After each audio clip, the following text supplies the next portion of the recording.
Tonight, let's settle in and spend some time with the history of the Hays Code. Welcome back to Queer History for Sleep. Tonight, we're going to spend some quiet time together exploring another corner of queer history. Before we begin, if you enjoy cozy bedtime stories and queer history, I'd really appreciate it if you'd like this video and subscribe. And if you enjoy tonight's story, I'll be back next time with another episode in this series. Every episode on this channel is carefully researched, and you'll find the full source list for tonight's episode in the description below. Now get comfortable, and let's begin. Imagine, if you will, the city of Los Angeles in the very early years of the 20th century. The hills are still mostly bare. The orange groves are still stretching across flat land that would later be divided into lots, and streets, and studio backlots, and the kind of neighborhoods where famous people lived quietly behind tall hedges. The air is warm and dry, and the light is famously golden, that particular quality of California light that falls sideways in the late afternoon and makes everything it touches look a little more beautiful than it actually is. The eucalyptus trees along the roads smell sharp and clean. The streets are mostly unpaved outside the city centre, and the dust rises in fine orange clouds when anything passes through. In those early years, motion pictures were still a very new thing. They were a novelty, really. Short films, often just a few minutes long, flickering on white sheets hung in darkened storefronts and fairground tents, drawing curious crowds who pressed together and watched in open-mouthed wonder as images moved across a surface. There was something almost magical about it. The way a face could be captured and held, and then shown to an audience again and again, always the same, always there, never fading the way real faces fade. The face on screen could not age. It could not grow tired. It appeared, night after night, with the same expression, saying the same things, moving in exactly the same way, and yet it seemed alive.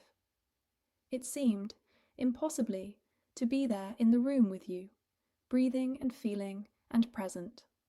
People were transfixed, and slowly, over the first decade, and then the second decade of that century, something remarkable happened. Those flickering, short subjects grew into full-length stories. The tents gave way to dedicated theatres. The theatres grew grander, more elaborate, with their ornate lobbies and their velvet seats and their enormous screens that seemed to swallow the whole wall at the front of the room. The stories grew more elaborate. The faces projected on those screens became familiar, not just familiar, but beloved. People gave those faces names and followed their careers and clipped their photographs from magazines and pasted them into scrapbooks, and wrote letters to addresses printed in fan publications. Letters that were answered by the studio's correspondence departments rather than by the stars themselves. But that nonetheless felt, to the people who wrote them, like the beginning of a real connection. The movie star was born. It was a new kind of celebrity, different from the celebrity of theatre actors who appeared before live audiences in a limited number of venues, and who were therefore accessible only to those who could afford the ticket and the travel. The movie star appeared everywhere, all at once, in the same moment, to audiences in New York, and in small towns in Nebraska, and in cities in California, all watching the same face do the same things at the same time. It was a form of intimacy at enormous scale, and it was unprecedented in human history. Hollywood, that dusty suburb of Los Angeles, became the center of this new industry, almost by accident. The climate was mild, and the weather was reliable, in ways that the cities of the East Coast, where many early filmmakers had started, were not. In New York, you could lose days of shooting to rain and cloud. In Southern California, the sun shone almost every day. The light was consistent. The landscape was varied. Mountains and desert and forest and ocean, all within a few hours of each other, so that a single studio could create almost any setting without moving very far. And the land was cheap and available, and the distance from the major legal centers of the country made it easier to work without interference. Filmmakers who had started in New York or Chicago, or even in Europe, gradually drifted west. They built studios. The studios grew. First as wooden stages and warehouses and office buildings clustered together behind chain-link fences, and then as increasingly elaborate campuses with their own streets and their own power supplies, and their own police forces, and their own cafeterias, and their own hospitals. The neighborhoods around the studios filled with the particular kind of people who make movies: directors, and cinematographers, and costume designers, and set builders, and makeup artists, and publicity writers, and, of course, actors. And in those early years, before anyone had really codified what a movie was supposed to look like, or what a movie was supposed to say, there was a quality to Hollywood life and Hollywood storytelling that was remarkably fluid. The rules that governed ordinary American society, the rigid expectations about gender and propriety, and who was allowed to be what kind of person, in what kind of public context. Those rules existed, yes, but they were somewhat loosened in the peculiar atmosphere of the film industry. People who were drawn to performance, to artifice, to the transformation of self that acting requires. These people tended to cluster together, and in that clustering, a certain kind of freedom was possible. Performance, after all, is a complicated thing. The actor who steps into a role is someone who has practiced being other than what they are. The costume designer who drapes a body in fabric is someone who understands the way that clothing constructs identity, the way that appearance can communicate or conceal. The director who tells people how to look and move and hold themselves in a scene understands the way that the body's grammar carries meaning. Everyone who works in the making of films understands at some level that identity is not fixed, that it can be constructed, modified, performed. This understanding creates a particular kind of imaginative tolerance. This is the story of that tolerance, and of how it was gradually taken away, and of how the people who loved it found ways to preserve what they could, even when the rules became very strict, and the penalties for breaking them became very severe. This is the story of the Hays Code, and of the queer people who lived and worked and loved in its shadow. The silent era of Hollywood, roughly from the early 1900s through the late 1920s, when sound came to the movies and changed everything, was defined, according to historians of the period, by what has been called a landscape of open secrets and complex visibility. It is a phrase worth sitting with for a moment, because it captures something important about how the world worked then. An open secret is something that everyone knows, but no one says.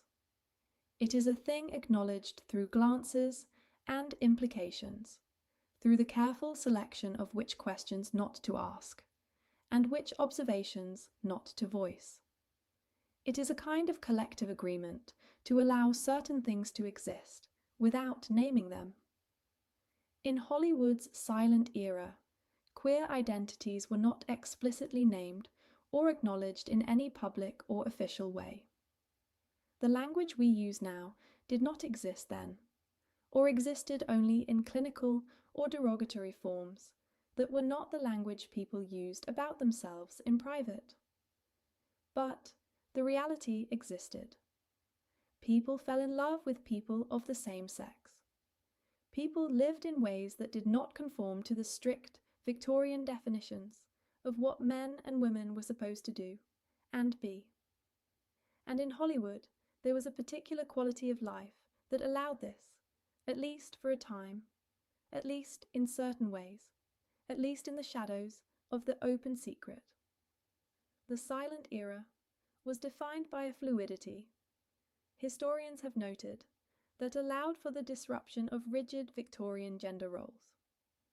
Think about what that means in practical terms. Victorian gender roles were very strict. Men were supposed to be stoic, strong, restrained, undecorated, serious. They were not supposed to be beautiful. Or, if they were beautiful, they were not supposed to know it or invite attention to it. They were not supposed to be graceful in their bodies, in ways that suggested self-display. They were not supposed to weep easily, or express vulnerability, or take visible pleasure in silk, or flowers, or things that were soft. Women, conversely, were supposed to be soft, emotional, domestic, beautiful objects to be looked at, rather than agents who act. They were supposed to be lovely, not powerful, desired, not desirous. These roles had been enforced for decades by everything from social customs to legal structures, and they carried enormous weight. But in the movies, gender could be played with. Cross-dressing appeared on screen, often played for laughs, yes, but there nonetheless.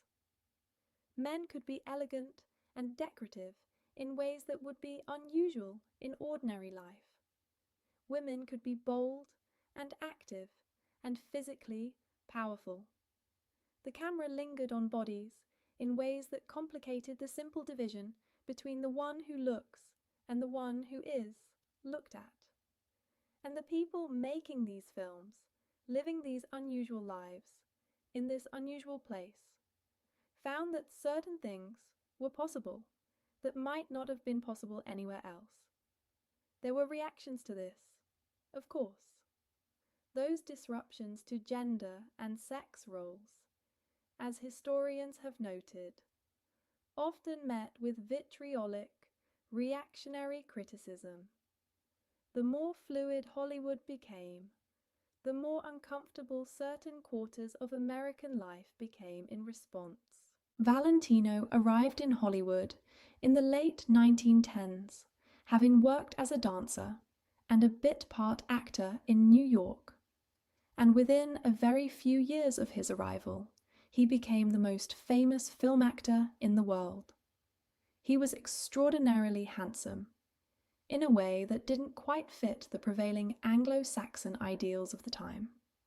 Dark, Southern European, with large expressive eyes, and a physicality that was choreographed and aestheticized in ways that American audiences had rarely seen on a man.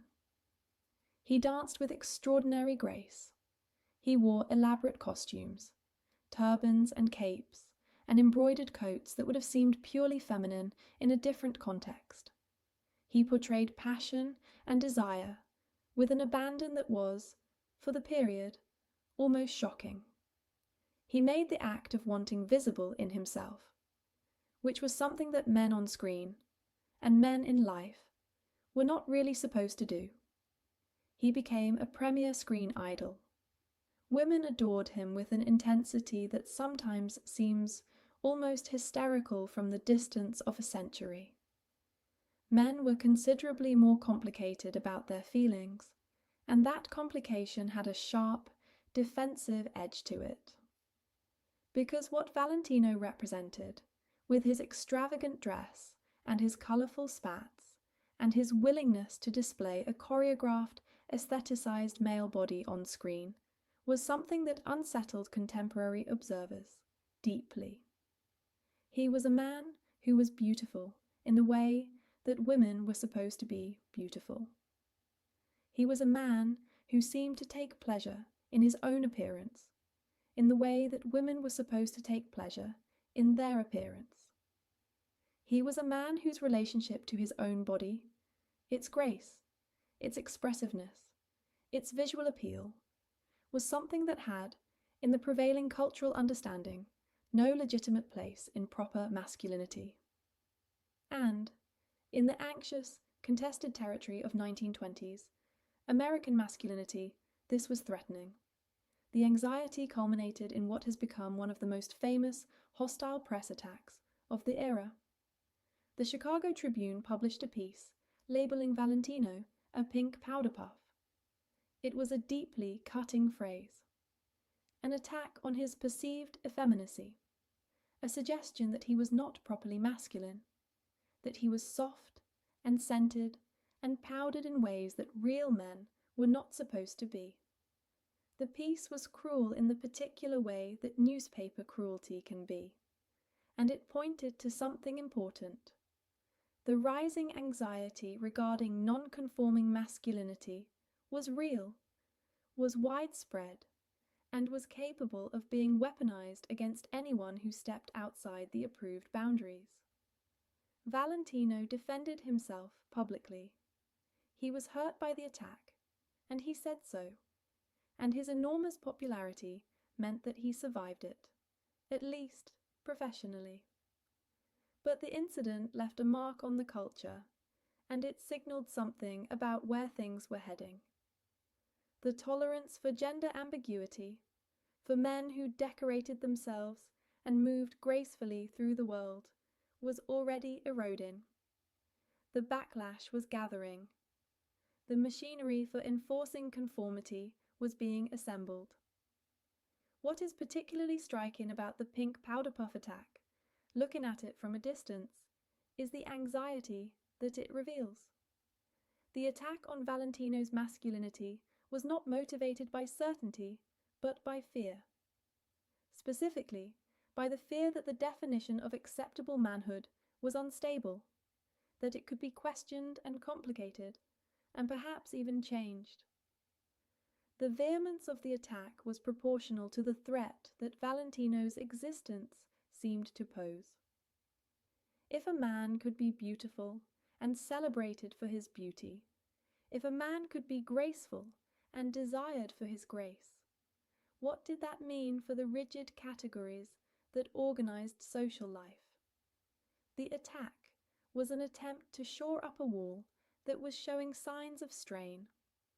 This pattern, the anxious enforcement of rigid gender norms by people who were threatened by any deviation from them, would characterize the code era in its entirety. The production code was not simply a set of content regulations. It was an expression of a particular and quite profound social anxiety about what the world would look like if the approved categories could not be maintained. The energy behind the code was not merely prudishness. It was fear. Not far from Valentino in Hollywood's constellation of early stars was Ramon Novarro, a Mexican immigrant who brought what historians have described as a boyish eroticism to the screen. Novarro's delicate masculine physique, his slender build, his gentle features, his quality of soft vulnerability, was very different from the emerging ideal of rugged, broad-shouldered American manhood, and it unsettled traditional male viewers in ways that were difficult to articulate, but very real. Novarro was, by all accounts, a gifted and charming performer. He worked in romantic epics and adventure stories and became a significant star in the late silent era. He possessed a presence that the camera found compelling, one of those faces that the particular medium of silent film, with its emphasis on expressiveness and the communication of emotion through physical performance alone, seemed to love. He might have navigated the transition to sound successfully, might have had a long and distinguished career, but his story became entangled with the industry's increasingly anxious relationship with sexuality and reputation in ways that proved deeply damaging. The story of Ramon Navarro in this period serves, as historians have noted, as a precursor to the brutality that would characterize the Code era. At some point in his career, Louis B. Mayer, the famously powerful head of Metro-Goldwyn-Mayer, one of the most dominant figures in the Hollywood of his day, a man whose power over the people under contract to his studio was nearly absolute, made demands of Navarro regarding the management of his public image. Specifically, Mayer demanded that Navarro enter into what was known at the time as a lavender marriage. A lavender marriage was a contractual arrangement between a gay or bisexual man and a woman, or between a gay woman and a man, intended to create the public appearance of conventional heterosexual coupling. The studios considered these arrangements a practical necessity for managing the reputations of actors whose private lives might, if exposed, become scandalous in the eyes of the public. The marriage was not real in the emotional sense. It was a performance, a publicity strategy, a way of maintaining the fiction that the person in question was ordinary, acceptable, safely within the bounds of what audiences expected and what the studios needed. Audiences to believe. The studio publicity department would handle the details. The announcement would appear in the fan magazines. The photographs would be taken at romantic dinners and garden parties and public appearances. The whole elaborate fiction would be maintained by a machinery that was, by the 1920s, already quite sophisticated in its ability to construct and project desired images. The lavender marriage was simply one more tool in that machinery. Navarro defied Mayer's demands. He refused to enter into this arrangement, and the consequences for his career were severe. According to historical accounts, his refusal led to internal conflicts over his sexuality and contributed to a resulting struggle with alcoholism that further damaged his professional standing. His career was curtailed in ways that cannot entirely be separated from the industry's discomfort with his unwillingness to perform the fiction that was being demanded of him. This pattern, the powerful studio demanding conformity, the actor faced with an impossible choice between authenticity and survival, would repeat itself many times over the coming decades. Navarro's story is an early and particularly painful iteration of it, but it would not be the last. What made the lavender marriage so insidious, as a tool of institutional control, was that it was not presented as a punishment. It was presented as a gift, as the studio's generosity in offering a solution to a problem, as a form of protection and professional assistance. The studio was not forcing anything in the official version of events. The studio was simply helping.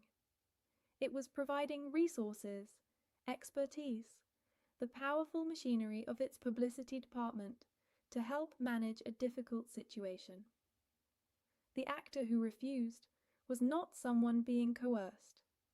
They were someone being ungrateful, someone who was refusing help that was being offered in good faith. This framing was itself a form of coercion. It made the demand seem reasonable, made resistance seem unreasonable. It put the burden of the choice entirely on the actor, while the studio remained officially benevolent. And it obscured the actual nature of what was being required, that a person perform a fundamental lie about who they were for the benefit of an institution that profited from that lie, that they invite a stranger into their most intimate life in the official and legal sense of marriage in order to protect a career that belonged ultimately not to them but to the studio that had built their image and controlled their contracts. And then there was William Haines. William Haines stands in history as Hollywood's first openly gay star. This is a remarkable distinction, and it came with remarkable costs. Haines was a popular leading man in the late silent era and early sound era, charming and witty, with an easy, natural quality that audiences responded to warmly. He was handsome in a classic way, and he worked steadily and successfully through the late 1920s. He was, in the language of fan magazines, a personality. Someone whose appeal extended beyond any particular role. Someone audiences wanted to see regardless of the story they were being told. He had been living with his companion Jimmy Shields since 1923. This was not a secret that Haines kept particularly carefully. By the standards of the time, he was, as historians have described, boldly flirtatious on studio sets, comfortable in his identity, not inclined to maintain the elaborate deceits that many of his contemporaries found necessary. He was, in the language of the era, a man who did not entirely hide. For a time, this was something that the industry, in its complex way, accommodated. The open secret culture allowed for certain things to exist without being officially acknowledged. Haines was popular. He made money for the studio, and the full force of the moral machinery that was gathering around the industry had not yet been fully deployed. But the industry's tolerance was not limitless, and it did not survive the tightening moral climate of the early 1930s. In 1933, following an arrest involving a sailor at a YMCA, an incident that brought Haines's private life into a more public and legally precarious register, Louis B. Mayer presented Haines with an ultimatum. The terms were stark and absolute. Enter a sham marriage. Present the required face of heterosexual normalcy to the public, or leave the industry entirely. It was the same choice that had been presented to Navarro, and it was the same choice that would be presented to many others in the years to come. The studio system, as it developed its moral codes and its publicity machinery, was very clear about what it required of its talent. The image was everything. The reality was irrelevant, as long as the image held. Sit with that for a moment. The reality of a person's life, who they love, how they live, what actually constitutes their daily experience of being alive, was, in the calculus of the studio system, simply irrelevant. What mattered was what could be projected, the image on screen, the image in the fan magazine, the image in the carefully staged publicity photograph. The person was a vehicle for the image. If the person's reality threatened the image, the person had to change, or go away. William Haines looked at that ultimatum and made a choice. He chose his relationship with Jimmy Shields. He refused the sham marriage. And he was permanently banished from acting, not just from one studio, but effectively from the industry altogether. His career ended. He was not bitter, or at least not openly. he and Shields eventually built a successful career together in interior design, serving the very Hollywood community that had shut them out. But the message of his banishment was clear, and was received clearly by everyone in the industry who heard it. The cost of openness was total. The cost of being known, of not maintaining the fiction, was everything. Anyone watching Haynes's story unfold would have understood immediately. This is what happens. This is the price.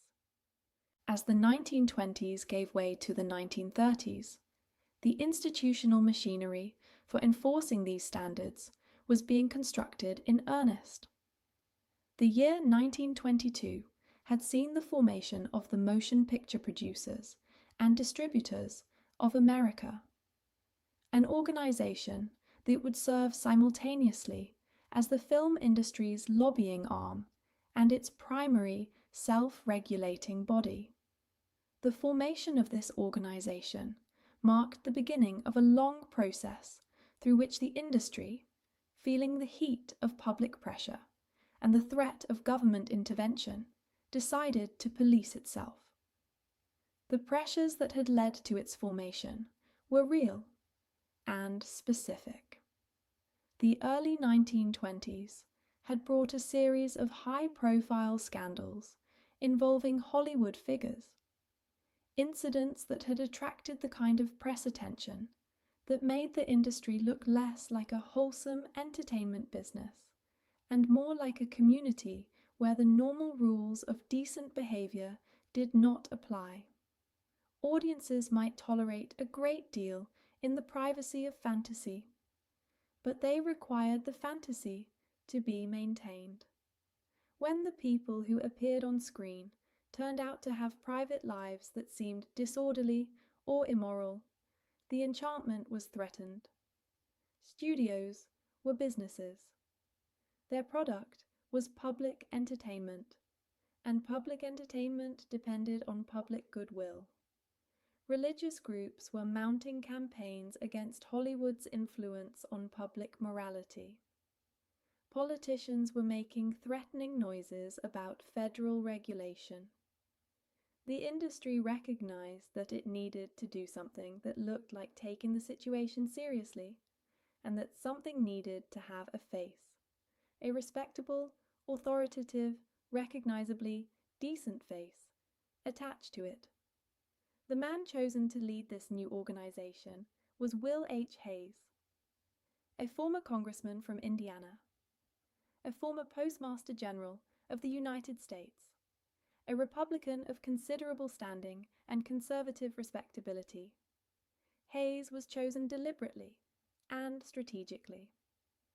The film industry needed someone whose presence would signal seriousness and propriety, someone who could be pointed to as evidence that Hollywood was taking the question of its moral responsibilities seriously.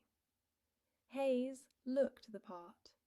He was a small, rather earnest-seeming man, with large ears and a manner that suggested practical Midwestern virtue rather than the glamour and excess that Hollywood was associated with in the public mind. He was, in other words, everything that Hollywood was not supposed to be, and that was precisely why he was useful.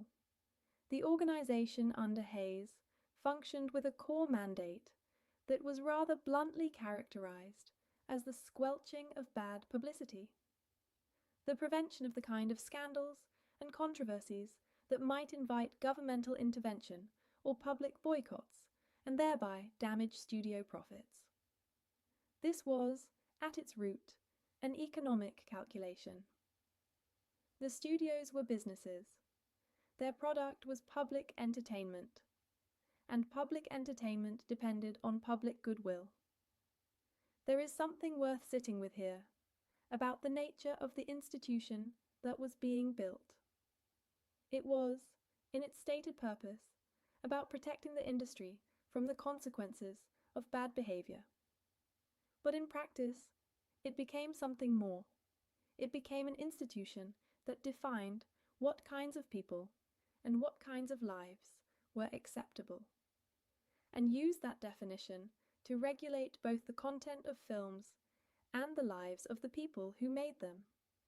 The squelching of bad publicity meant, among other things, the systematic concealment of the actual lives of gay and lesbian people in Hollywood, because those lives, simply by existing, were considered publicity risks.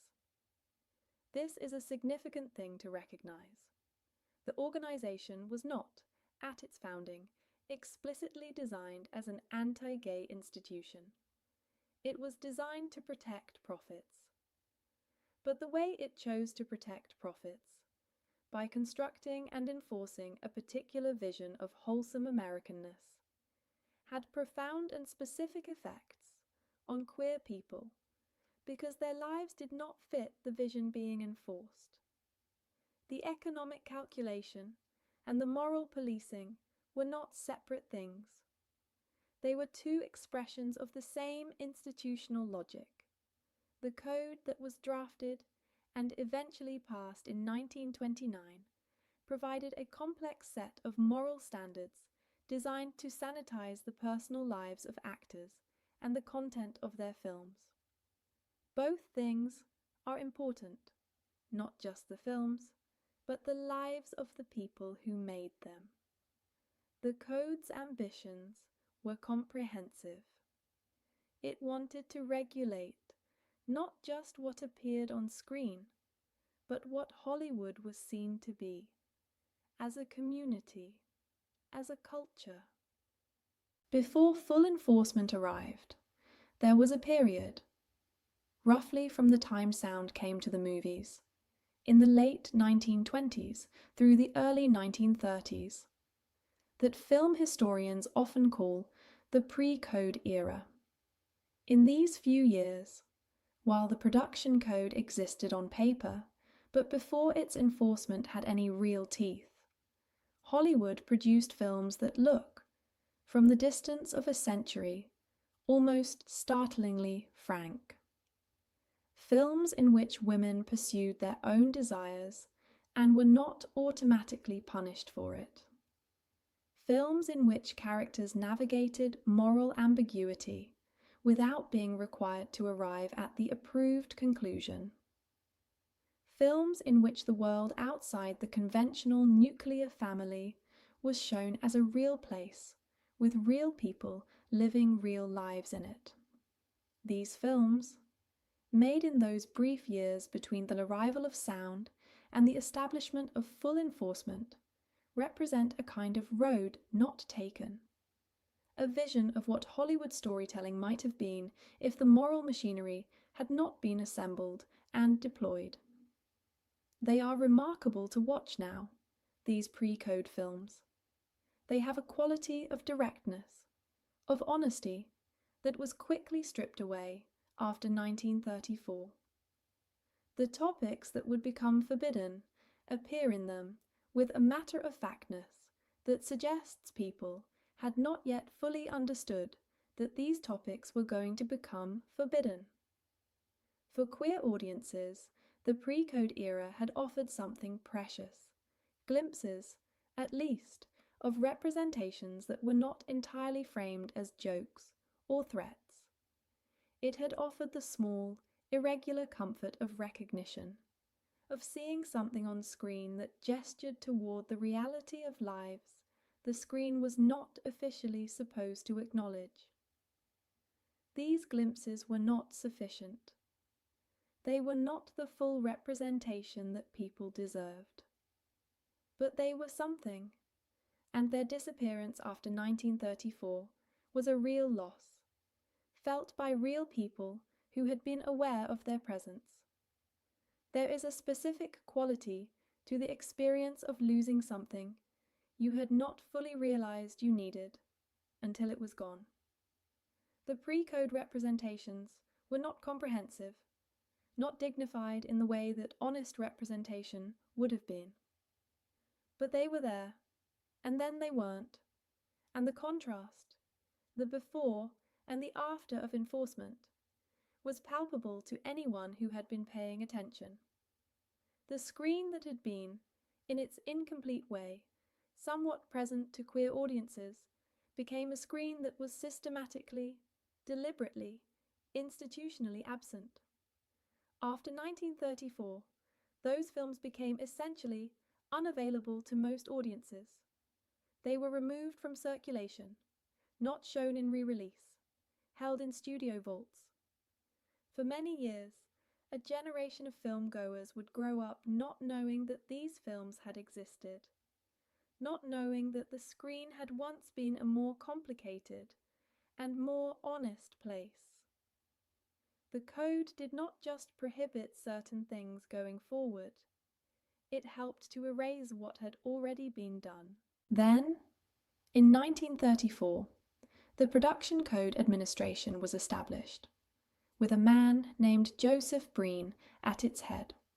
It was Breen who made the code real in the daily operation of the film industry, where Will Hays was the respectable public face, the former congressman, the dignified symbol of the industry's good intentions. Joseph Breen was the working machinery. He read scripts. He reviewed finished films. He sent notes. He required changes. And he had genuine power. Films that did not receive the Production Code Administration's seal of approval could not be distributed by major theatres. This was not a suggestion or a recommendation. It was, effectively, a veto. If Breen said no, the film did not reach audiences. The code that Breen enforced was comprehensive and detailed in its prohibitions. It addressed crime and violence and the depiction of illegal activity. It addressed sexual content and the representation of marriage and adultery. It addressed language. It addressed the representation of religious figures. And it addressed, in terms that were quite direct, what it called sexual perversion, meaning, in the parlance of the time, any depiction of homosexuality or gender nonconformity that might be interpreted as sympathetic, positive, or normalized. This was not an ambiguous prohibition. The code was clear. Certain things could not appear on screen in ways that presented them as acceptable. Homosexuality was among those things. The world that was permissible on screen was a world of enforced heterosexuality, of conventional gender expression, of the nuclear family as the natural and desirable unit of human society. Anything that deviated from this picture, anything that showed queer people living and loving without punishment, without tragedy, without being framed as threats or deviants or figures of ridicule, was forbidden. The effect of this on Hollywood was profound and immediate. All the complexity and fluidity and ambiguity that had characterized the screen in earlier years was, in an instant, no longer permissible. The open secrets had to be kept more tightly. The shadows had to be deeper. Everything that had been visible, even partially, had to be made invisible. Imagine what that felt like, from the inside. Imagine being someone who had been making films, perhaps for many years, perhaps for a decade or more, and who had found ways to put something true on screen, who had found ways to suggest the more complicated reality underneath the approved surface. And then, imagine watching, year by year, through the early 1930s, the walls coming up, the scripts being reviewed, the notes arriving, marking the lines that could not be crossed, the gradual closing of the space that had allowed certain things to be said. The people who had been working in the pre-code era were not naive. They understood what the enforcement of the code meant. They had seen what happened to William Haynes. They had watched the moral campaigns build.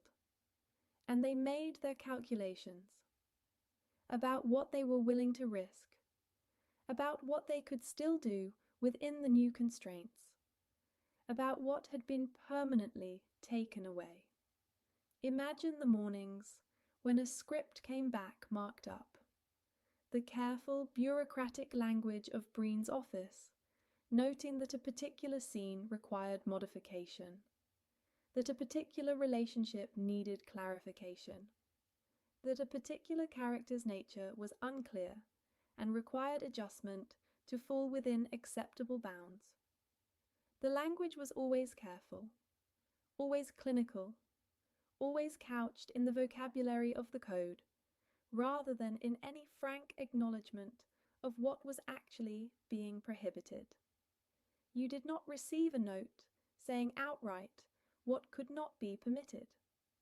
You received a note saying that the character's motivations were unclear, that the relationship in question needed to be made more explicit in its nature, that certain scenes created an impression that required correction. And you understood. Everyone understood.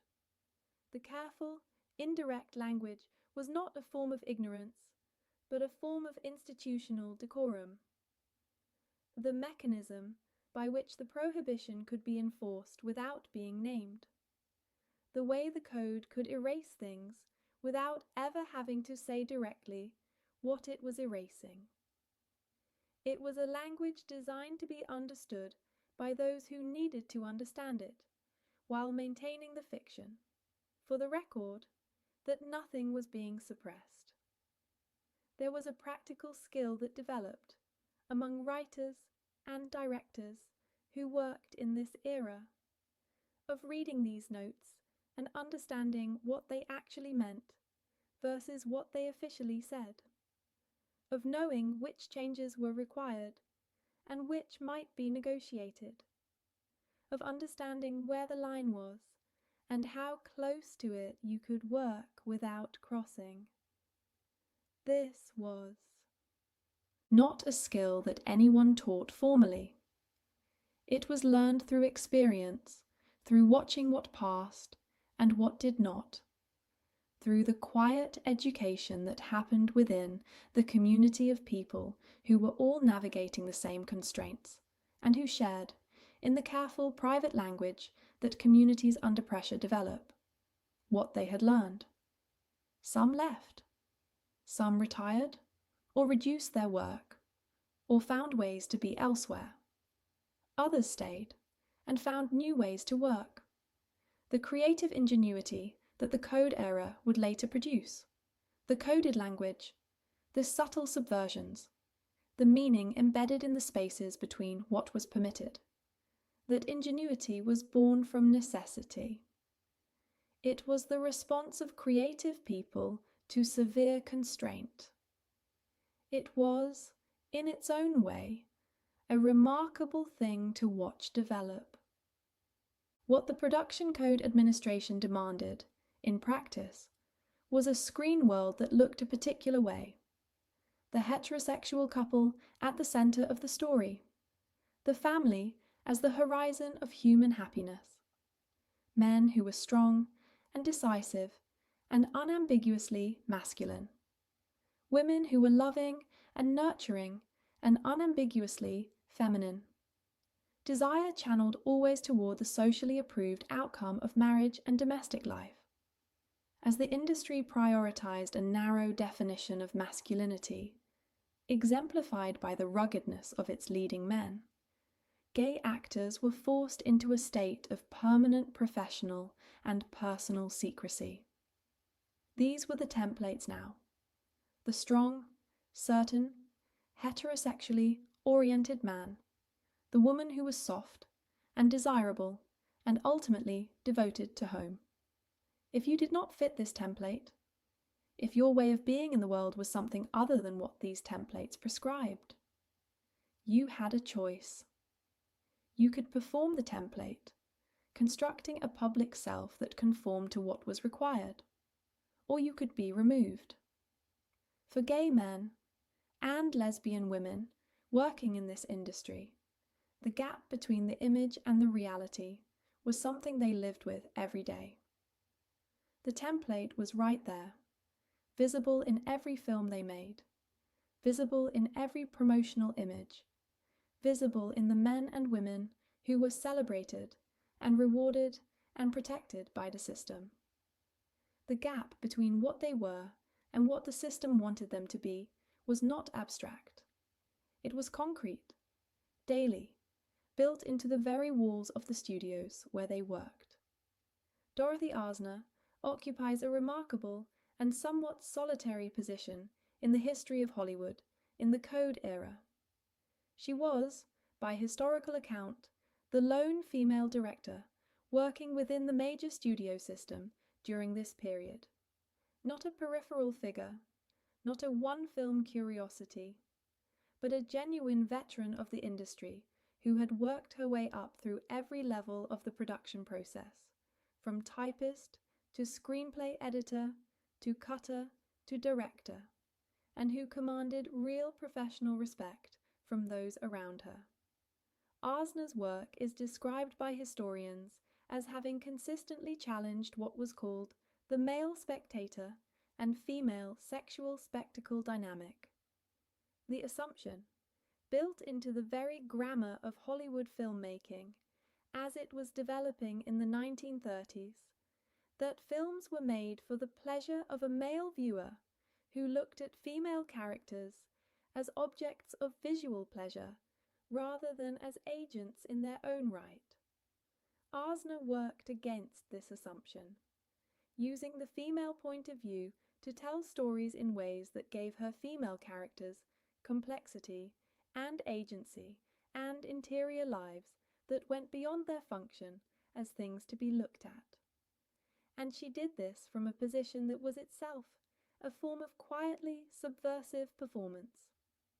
Arzner adopted what historians describe as a butch style of dress, man-tailored suits, short hair, a manner of presenting herself that was quite at odds with the expectations for women of her era, and particularly for women in the social world of Hollywood, where appearance was always under scrutiny. By presenting herself in a way that was legible to the male-dominated studio hierarchy on something closer to its own terms, she was able to move through spaces and take on roles that a more conventionally feminine woman might have found inaccessible. She maintained, throughout her life, a relationship with the dancer and choreographer Marion Morgan. This relationship was, like so many relationships of its kind in this era, not publicly announced or officially acknowledged, but it was real and lasting, a continuous presence in the biography that ran beneath the public one. Arzner's most celebrated film of this period is Dance Girl, Dance, made in 1940. It is a film that historians have analysed at considerable length. The film tells the story of two young women, Judy and Bubbles, who are both performing in the entertainment industry, but in very different ways, and with very different attitudes toward the men who are watching them. Judy is serious and artistically ambitious, a classical ballet dancer who finds herself in the wrong kind of show. Bubbles is worldly and unsentimental, a natural showwoman who understands audiences with an almost predatory clarity. There is a scene in Dance Girl, Dance that has become almost legendary in discussions of Hollywood's hidden queer history. In this scene, Judy, who has been performing in a burlesque show, performing in front of an audience of men who are looking at her in a particular way, stops. She turns from the stage and addresses the audience directly. She confronts the men watching her and speaks to them about what they're doing, about the dynamic of being looked at and used for entertainment in a way that reduces her to an object. In its era, this was almost startlingly direct. The film was asking its audience to see, from the inside, what it feels like to be the thing that an audience is looking at. It was asking a question that the entire grammar of Hollywood filmmaking was set up to avoid. What does the woman on the screen think of the people watching her? What happens when the object of the gaze turns and looks back? And Asner followed this moment with something else, something smaller but equally significant. A female assistant in the audience applauds Judy's outburst. This small gesture, one woman acknowledging and affirming another, carries a particular weight. It confirms what one scholar has described as a shared female consciousness on both sides of the stage, a solidarity between women as women, a kind of recognition that crosses the line between performer and observer. Historians have also noted the ways in which Asner embedded her own perspective more directly into the fabric of the film. The original script had included a male mentor character. Asner replaced this character with a female one, Basilova, played by Maria Uspenskaya, and explicitly modelled by Asner's own account on Asner herself. The character appears in butch attire. She is, in a sense, Asner's self-portrait within the film, an older woman with authority and experience, and a very particular way of presenting herself in the world, guiding younger women through a world that is not designed for them. And then there is Bubbles, a character modelled on the legendary entertainer known as Texas Guinan. Bubbles is a woman of considerable appetites, someone who enjoys pleasure, who is not ashamed of her desire, who uses her beauty and her charisma not as vulnerabilities to be managed, but as sources of real power. The code mandated that promiscuity be punished, that characters who violated sexual norms should suffer as a result. Asner quietly refused this mandate. In Dance, Girl, Dance, Bubbles' shamelessness does not lead to tragedy. Her sexual appetite and her refusal to be ashamed of it grant her actual power over men. She does not fall. She does not suffer the mandated downfall. She wins, in her own way, on her own terms. This was subversion of a very specific and deliberate kind. On the surface, the film could pass the censor's review. But for anyone paying close attention, the film was doing something that the code explicitly prohibited, presenting a woman's desire as legitimate, as powerful, as something that did not require punishment. George Cukor is another figure whose life and work illuminate the hidden geography of queer Hollywood in the Code era. An Academy Award-winning director, known for his literary adaptations and his ability to coax performances of exceptional depth and nuance from his actors. Cukor was described by his contemporaries as something of a woman's director, a label that was sometimes used admiringly, acknowledging his particular skill with female characters and with the actresses who played them, and sometimes used with a more complicated set of implications. Cukor was gay. This was known within Hollywood, at least within the circles that knew such things, and there was a corresponding quality to his professional position.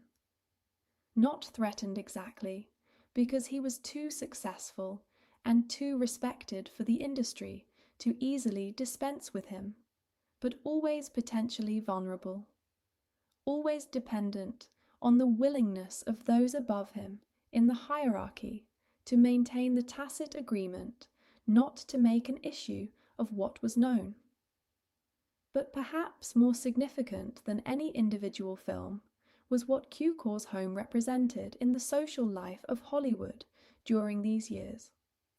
His home was, as historians have described it, a vital sanctuary, a place where the industry's hidden subculture could gather, breathe, and be known to itself. Every Sunday afternoon, Cukor hosted parties. These gatherings brought together the people who were part of Hollywood's queer world. Actors, directors, designers, writers, all the many people who make the complex machinery of filmmaking function. People who, in their public and professional lives, were required to maintain the fictions demanded of them, but who, in the privacy of Cukor's home, could simply exist. The importance of such spaces cannot be overstated. In a world that demanded invisibility, the ability to be seen, even in private, even in a single home, even in the very particular kind of community that gathers on a Sunday afternoon around someone's garden and someone's hospitality, was enormously important. The ability to be known, the ability to stop performing for a few hours, the self that the industry required, the ability to look around and see people who understood exactly what you were navigating, because they were navigating it too. Think about what those Sunday afternoons at Cukor's home would have been like. Hollywood in the 1930s and 40s was, despite everything, a remarkable place. A community of extraordinarily talented and creative people, living in a city that was still relatively young, in an industry that was still figuring out what it was and could be. The weather was beautiful. The houses were beautiful. The life that was possible there was, by many material measures, a very good one. And within that community, the people who gathered at Cukor's home had something that many of them could not find anywhere else in their lives: the relief of being known, of being able to speak without editing, to refer to their actual lives without the careful management of pronouns and the strategic vagueness about who exactly they were spending their time with, of being able to look around and see people who understood, not because they had been told, but because they were living the same thing.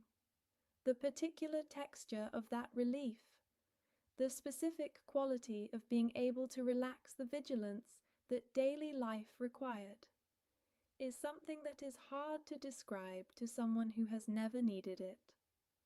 The vigilance of the double life is exhausting in ways that are difficult to notice when you are in the middle of it, because it becomes so habitual that it begins to feel natural. And then you step into a room where it isn't required, and you feel the exhaustion lift, and you understand how heavy it has been. The strength of this hidden network is evidenced by what historians describe as specific, documented connections between people that reveal the shape of the community beneath the official surface. One such connection is particularly touching. After William Haines was banished from acting, after he lost his career because he refused to pretend not to love the person he loved, it was Haines who redecorated Cukor's home. The man who had been pushed out of the industry found work and income through the social network that Cukor had helped to maintain. The community that could not protect its members from institutional punishment could at least sustain them after the fact, could find ways to keep them working, could refuse to abandon them even when the official world had. There is something deeply moving about that image. William Haines, who had made the choice that the system required him not to make, who had paid the price that the system had decided should be paid for that choice, finding his way to a practical act of beauty, putting rooms in order, arranging things to be pleasant, using the skills and the taste that had not been taken from him along with the career. And George Cukor, who had the professional standing that Haines no longer had, opening his home to be worked on by someone the industry had cast out. The two men, together, maintaining something. It is a small detail in the context of history, the redecorating of a home. But it is a very human detail, and it illuminates something important. These were not just professional colleagues or social acquaintances. They were a community in the fullest sense. People who looked out for each other, who found practical ways to sustain each other's lives, who wove their fates together even when the world was doing everything it could to separate them. Cukor's career was not without its own painful episodes of industry homophobia. The most famous of these involves a film that has become one of the most celebrated of its era, Gone with the Wind. Cukor was originally attached to direct this film, the film version of Margaret Mitchell's enormously popular novel. Cukor had worked extensively on the preparation and early shooting of the film, bringing his usual care to the development of the performances and the visual storytelling. And then he was removed. The official reason given was that the pace of filming was too slow, but internal accounts of what actually happened suggest a darker story. What is documented is the result. The leading male star's discomfort with Cukor's direction became publicly known through an outburst in which he reportedly declared that he would not be directed by what he called a fairy, and Cukor was removed. This was how homophobia worked in Hollywood. Not usually through official policy, not usually through formal procedures, but through the accumulated weight of 1,000 such moments, 1,000 such outbursts, 1,000 times when the comfort and career advancement of a powerful man with something to prove took precedence over the creative contribution and livelihood of a gay one. Within the films themselves, the code's influence shaped not just what could be shown, but what kinds of characters could exist, and on what terms. Historians who have studied this period have identified several recurring archetypes, character types that appeared again and again in films of the Code era, the forms that queer existence was permitted to take. On screen, once direct representation was prohibited. The most familiar of these is the figure sometimes called the sissy.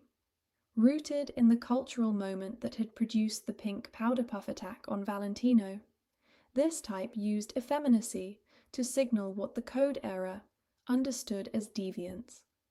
The sissy character was comic, ineffectual, ridiculous.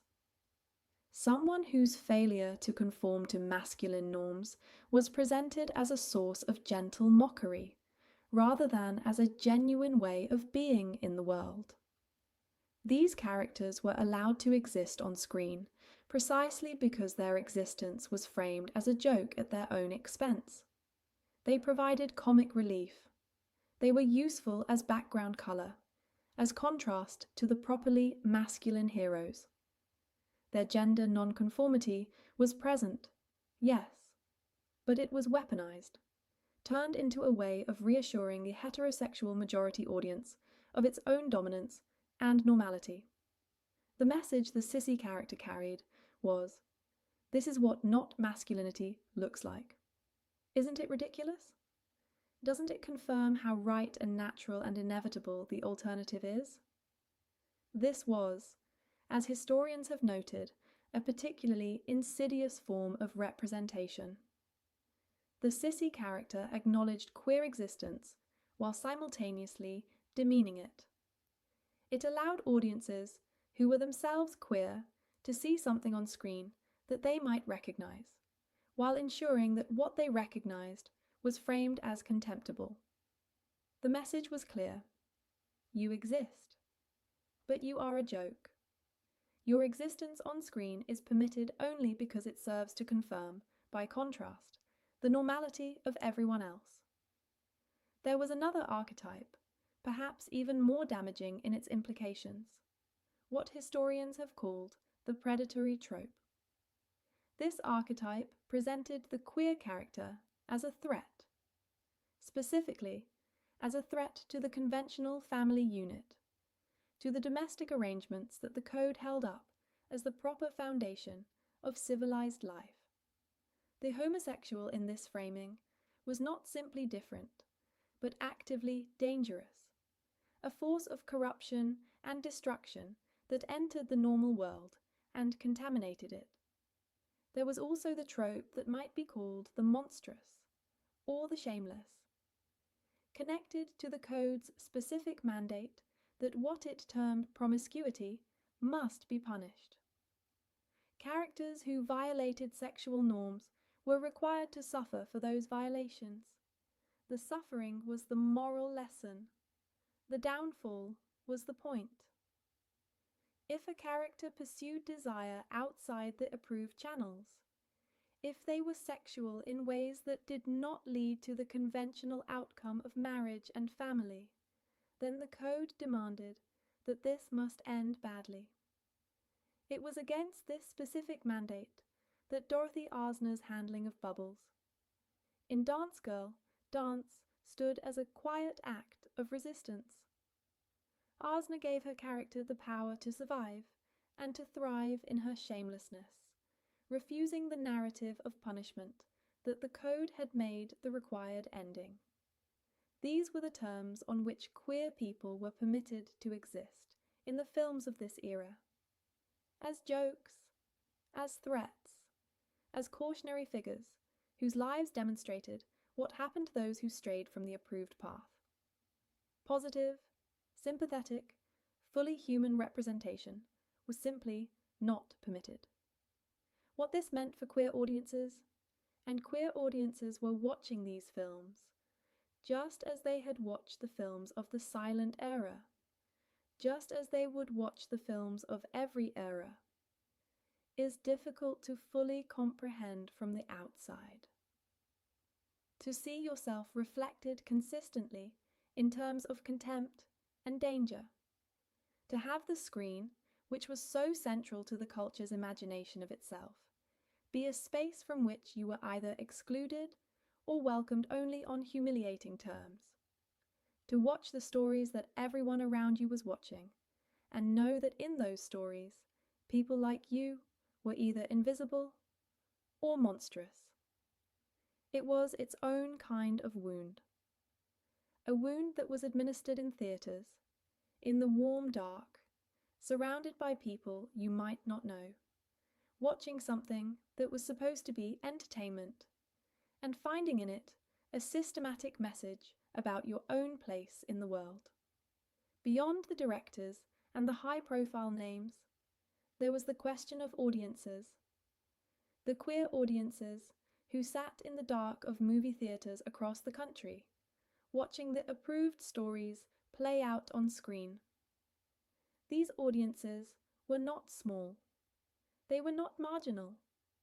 They were ordinary people who went to the movies as often as everyone else went to the movies, which, in the 1930s and 40s, was very often indeed.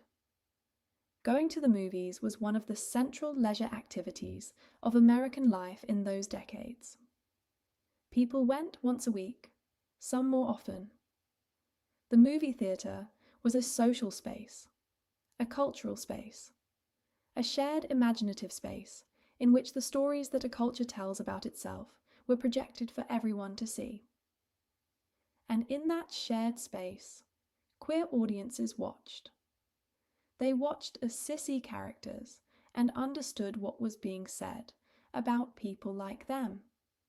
They watched the predatory characters and the tragic characters and understood the terms on which their existence was being acknowledged. They learned to look for the other things too, for the glances that lingered, for the friendships that had a particular quality, for the coded moments that had been left for them by the people who knew they were watching. This kind of attentive, searching viewership is its own form of creative engagement with a text. The queer audiences of the Code era were not passive consumers of the films they watched. They were active interpreters, reading the films at multiple levels simultaneously, extracting meaning that was not placed on the official surface, but that was there for those who looked carefully enough. This is a skill, and it is a skill that develops in conditions of necessity. When direct representation is unavailable, you develop the ability to find the indirect. You become very good at reading between the lines. The relationship between queer filmmakers and queer audiences in the Code era was a relationship built on this shared skill. The filmmaker who embedded coding in a film was writing for the audience that could read it. The audience that could read it was the audience the filmmaker was writing for. This silent collaboration, carried out across the official surface of the approved story, sustained a kind of queer, imaginative life, even in conditions specifically designed to prevent it. Despite everything, queer people continued to make films and to leave their mark on what was made. The prohibition was real, and the enforcement was genuine, but the creativity that finds a way around constraint is also real, and the market left is visible. Think about what it means to work within severe constraint, to make something meaningful within a system designed to prevent exactly the kind of meaning you want to make. There is a particular quality to the creative work produced under these conditions, a quality that historians and critics have noted in the films made by people like Dorothy Arzner and George Cukor, and in the work of others whose names are less well documented, but whose sensibilities shaped the films of this era in ways both visible and invisible. It is the quality of a language that has been forced to find new forms. When direct expression is prohibited, expression does not stop. It finds other channels. It goes underground. It develops codes. It learns to speak through indirection and illusion. And the meaningful gesture, the slightly too long gaze, the relationship between two women that has a particular quality the script doesn't quite account for. The prohibition on queer representation in Hollywood's Code era did not end queer representation. It transformed it, forced it into forms that were more subtle and more complex, and in some ways more interesting for being constrained. The specific vocabulary of this double language is worth spending a little time with, because it is genuinely complex and genuinely interesting as a creative and cultural phenomenon. Consider what is involved in writing, directing, or performing something that communicates on two levels simultaneously. The surface of the film must satisfy the senses. It must tell the approved story, with the approved characters behaving in approved ways. But the filmmaker, who is embedding queer coding into that surface, must also ensure that the other level of meaning is legible to those who need to receive it, while being invisible to those who don't. This requires a sophisticated understanding of how meaning is made in film, not just through what characters say and do, the explicit content that the censors could evaluate directly, but through the subtler channels of visual storytelling, the way a camera moves, the way a scene is lit, the texture of a performance, the editing rhythm that connects two shots, the costume that a character is given, the space they occupy in a frame, the people they stand near, and the people they keep distance from. The filmmakers of the Code era, who were embedding queer sensibilities into their work, understood these channels very well, and they used them. They could not put queer stories on the surface of the film, but they could put queer stories into the grammar of the film, into the way it was constructed and the way it moved through time. The technical term for this is coding, and it is one of the most fascinating aspects of this period of Hollywood history. Queer coding is the practice of creating characters, or scenes, or visual compositions that communicate something about queerness to those equipped to receive the communication, while remaining plausibly deniable as innocent to those who are not. It is a double language, a text within a text, a story that runs beneath the approved story. Some of this coding was conscious and deliberate. The work of people like Arzna, who understood exactly what she was doing when she gave Bubbles the power to escape the code's mandated punishment, or when she modelled Basilova on herself and dressed her in butch attire. Other coding was perhaps less fully conscious.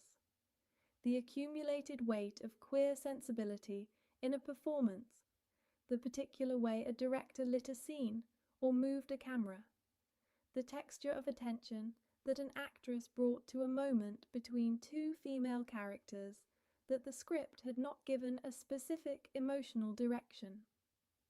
Audiences who were themselves queer became extraordinarily skilled at reading this coding. For them, watching Hollywood films was an exercise in translation, in looking beneath the surface story to find the other story that was living there, the story that couldn't quite be told, but that was, if you knew where to look, visible in the spaces and silences and the particular quality of certain moments. This was itself a form of intimacy, the sense that someone had put something there for you, specifically, something you weren't supposed to see, but that had been left there anyway. All of this, the coded films, the Sunday parties, the lavender marriages, the fabricated biographies, the erasures and banishments, took place within a specific physical and social world. Hollywood in the 1930s and 40s was not an abstraction. It was a real place, with real streets and real neighborhoods and real buildings, and the people who lived there were living real lives in the spaces between the public performances. The studios themselves were vast and self-contained. Enclosed behind their gates and fences, they were small cities, with streets and stand-in sets and rows of dressing rooms and commissaries where you could eat lunch alongside the most famous people in the world. A carpenter building a set might pass, in the course of a single morning, a director whose films played in every city in the country, an actress whose face was recognized everywhere, a costume designer who had dressed 100 stars. The proximity was extraordinary, and within that proximity, people knew things about each other that the official world did not know. The way information traveled in Hollywood was its own kind of system, a parallel network running alongside the official one. What the publicity department said was the official record. What people actually knew was something else.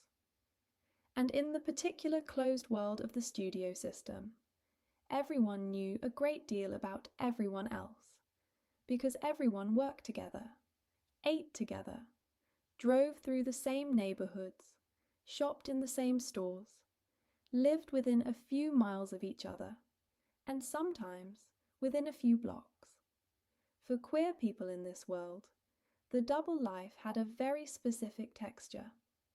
There were the public spaces, the restaurants where you would be photographed, the parties where the fan magazine photographers were present, the premieres and the charity events and the studio-arranged appearances where the required performance was expected.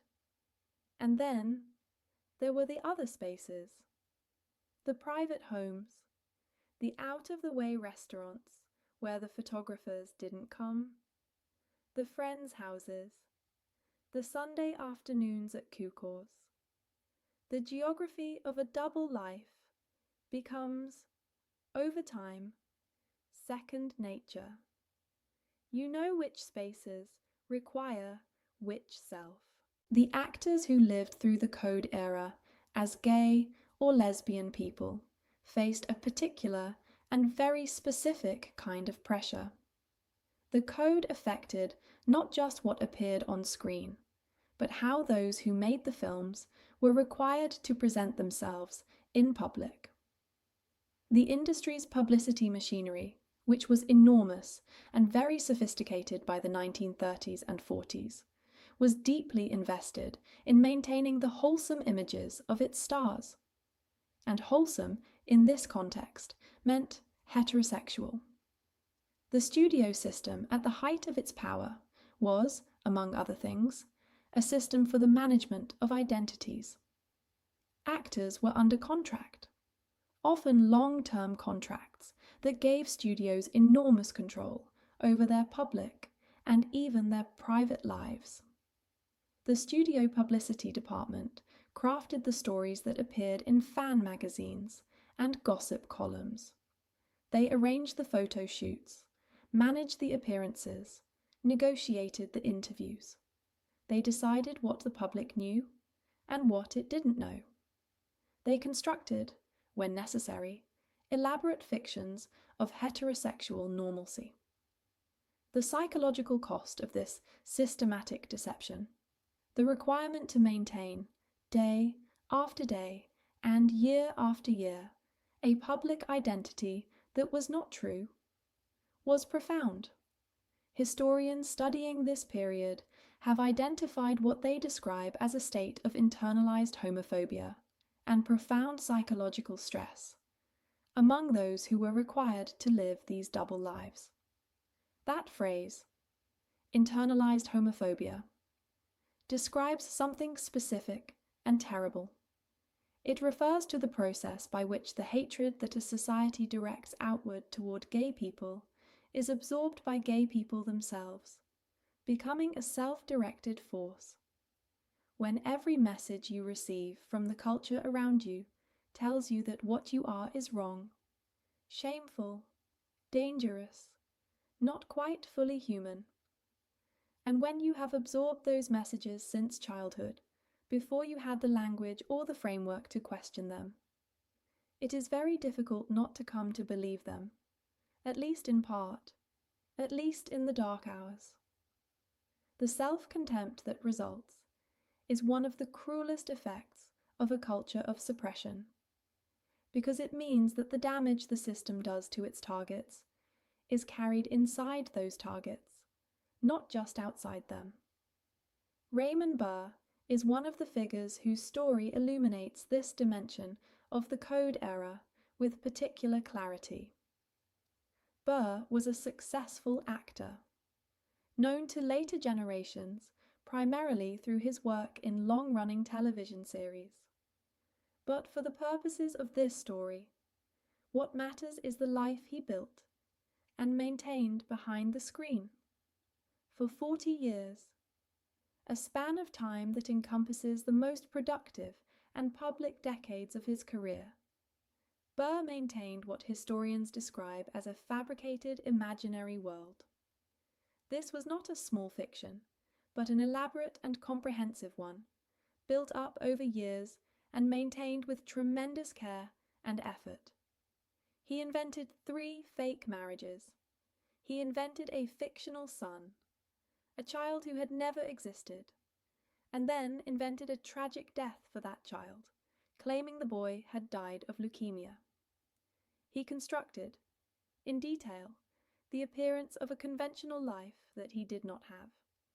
All of this was to protect his relationship with Robert Benavides, the real relationship, the real love, the real life that was happening beneath the constructed surface. Burr and Benavides were together. Their relationship was real and lasting. but it could not be publicly acknowledged, not in the era in which Burr was building his career, and so the fiction was built around it, layer upon careful layer, a structure of invented biography designed to make the true thing invisible. 40 years of this. A lifetime, essentially. 40 years of maintaining a story that was not true, of fielding questions about relationships that did not exist, of inventing details about a life that had not been lived, of meeting people and having them know only the invented person, not the real one, of carrying the knowledge that the public self and the private self were entirely separate, that the face the world knew was not quite a face at all, just a mask that had been worn so long it had started to seem permanent. Anthony Perkins is another figure whose story is haunting in its particulars. Perkins became famous in the late 1950s and early 1960s, most famously for his role in Alfred Hitchcock's Psycho in 1960, a performance of such unsettling precision that it defined his public image for the rest of his career, casting him in a long shadow that he never quite stepped out of. But beneath the professional surface, Perkins was, as historians have documented, struggling with what is described as extreme panic attacks and a profound sense of internalized homophobia. In a desperate attempt to manufacture a heterosexual response, to present to the world the evidence of a heterosexual self that would make the secret visible self unnecessary, he married a woman 16 years his junior. The marriage was real, in its legal sense. But Perkins remained, in the description historians have used, a casualty of his own secrecy. Someone whose internal life was so comprehensively shaped by the requirement of concealment that even the choices he made to address his pain were shaped by the same compulsion. The language historians use here, casualty of his own secrecy, is worth pausing on, because the secrecy was not freely chosen. The secrecy was required. The conditions that made concealment feel necessary were not invented by Perkins or by any individual. They were institutional, structural, built into the culture of the industry and of the wider world in which that industry existed. When a person becomes a casualty of their own secrecy, the question to ask is, who required that secrecy? Who built the world in which concealment seemed the only option? Rock Hudson's story is perhaps the most publicly known of all the stories from this era, and it is in some ways the most remarkable, not just for what happened during his career, but for what happened at the end of it, and for what that ending set in motion. Hudson was, at the height of his fame, one of the most celebrated actors in Hollywood. He was handsome in exactly the way that the industry's carefully constructed ideal of masculine beauty demanded. Tall, broad-shouldered, with a jaw that seemed designed to embody the concept of straightforwardness, a smile that was warm without being complicated. He appeared in romantic comedies in which he was charming and bumbling and irresistible, and in dramatic films in which he was strong and dependable. He was, to all appearances, the all-American man. The reality of his private life was managed with extraordinary care. His agent arranged what would become a 3-year marriage to a woman, to prevent an expose by a scandal publication that had specifically been threatening to publish information about Hudson's sexuality. Hudson spent his career in manufactured publicity photos, carefully staged images in which he appeared in the company of women, particularly female stars of equivalent celebrity. The photographs were effective precisely because they were beautiful, because they captured something that looked like warmth and ease and natural connection. The image looked real because it was composed to look real by professionals who understood very well how images work. The machinery of this image management was extensive and expensive and constant. It required the cooperation of publicists and photographers and magazine editors and the stars themselves. It required Hudson to perform, in every public context, a version of himself that was not himself. It required vigilance and care, and the suppression, day after day, of the self that he actually was. Into this world came, in the early 1960s, a young man named Tommy Kirk. Kirk was a Disney star, a genuine Hollywood celebrity at a relatively young age, a face familiar to millions of American children and families through the films he had made for the studio, that was, at the time, the most aggressively wholesome studio in the industry. Kirk's story functions as a grim object lesson, a demonstration, visible to everyone who watched it, of what happened when the system's demands were not met. Kirk came out.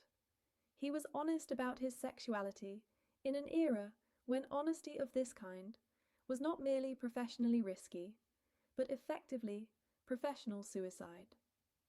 And the response was swift and total. He was immediately fired. Not quietly moved to less prominent projects, not managed and handled and encouraged to be more discreet, not given the opportunity to construct a lavender marriage or a fabricated biography. He was fired. His career at Disney ended with the abruptness of a door being shut. What followed was his erasure from mainstream history. The work he had done, the place he had occupied in the studio's output, the professional standing he had built, all of it became as though it had not existed. The industry did not simply decline to employ him further. It effectively removed him from the record of its own past. And this erasure was itself a kind of message. Kirk's career became a warning, a demonstration, visible to everyone in the industry who cared to look, of what happened when the terms of the arrangement were violated. Any threat to the all-American image would be met with professional annihilation. This was not a threat that needed to be spoken aloud. The example was made. The lesson was clear. As the 1940s gave way to the 1950s, and the 1950s to the 1960s, the world was changing in ways that would eventually bring the code era to its end. But the change was slow, and the conditions of the transition were complicated. The 1950s in America was, in many respects, a decade of heightened conformity and heightened policing of social norms. The Cold War had brought with it a culture of suspicion and a particular anxiety about loyalty. The investigations of the House Un-American Activities Committee had created an atmosphere of fear and denunciation in Hollywood that had chilling effects on the industry's willingness to take risks of any kind.